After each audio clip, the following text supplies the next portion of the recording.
It is 5:30 p.m. on a Tuesday, and I am finally headed home. I can feel the tension in my shoulders, that subtle vibration in my chest that tells me my heart rate is slightly higher than it should be. My mind is spinning at 100 miles per hour.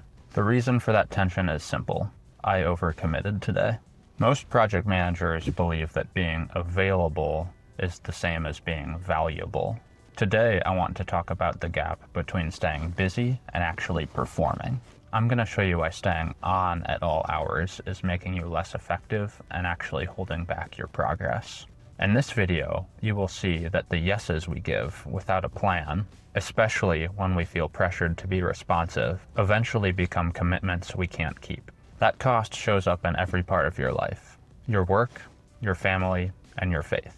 You are going to learn to lead by owning your capacity. For a long time, I struggled with an internal worry about how my performance was being perceived. I spent a lot of time doing heavy lifting behind the scenes.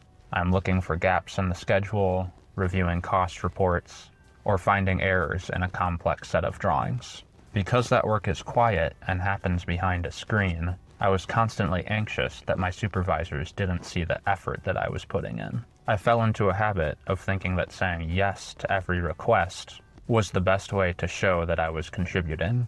But being available is not a deliverable. When we overcommit, we carry a weight on our shoulders that drains our energy for everything in our lives, including the rest of our work. I spent too many evenings getting home later than I planned because I felt I had to take on one more quick request. When you leave work stressed because you did not finish your original commitments, that weight follows you home. That energy drain prevents you from showing up to be the person you want to be for your family or at your church. You end up giving the people you love what is left of your energy instead of your best. We have to realize that our value is in the accuracy of our decisions, not just appearing to be busy at all hours. I want to hear from you. Have you ever felt like your quiet work was being mistaken for no work? How do you handle the tension between looking busy and actually being productive? Share your thoughts in the comments so we can learn how to reclaim our time together. Reclaiming your time starts with being clear about what you can actually handle.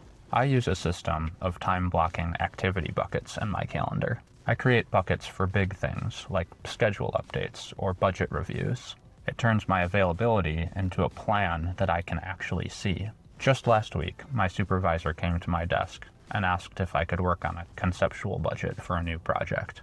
In the past, I would have just said yes and dealt with that stress later. But this time, I glanced at my calendar. I saw that I had already booked that time for project schedule updates, which were updates that he had specifically requested earlier that week. Because I had a clear map of my day, I was able to easily have an honest conversation about my priorities. I told him I can definitely pivot to the budget right now, but it means I will have to shift my focus from those schedule updates. I will get the budget done, but just know that not all those schedule updates will be complete by the time of our next meeting.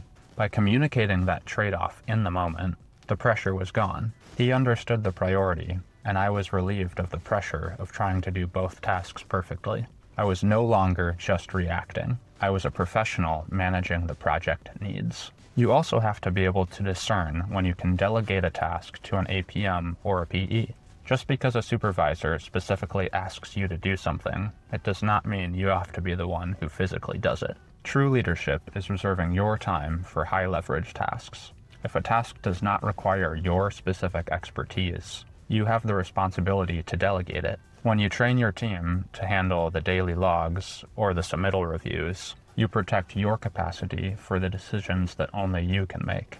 Delegation is not about dumping work. It is about effective management of the project.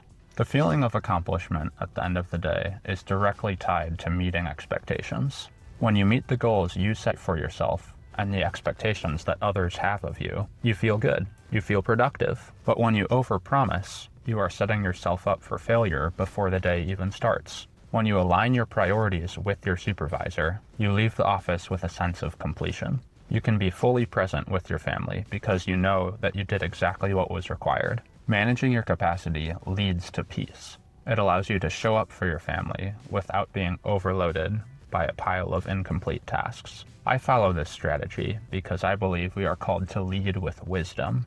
In Luke, we are asked, "For which of you, desiring to build a tower does not first sit down and count the cost, whether he has enough to complete it.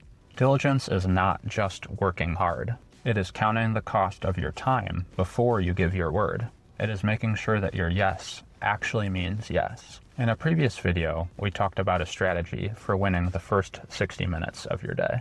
That is where you pick your daily big 3 tasks. Use that as a grounding point every morning to get clear on your priorities before the noise starts. When a new request comes in, do not just absorb it. Propose your plan.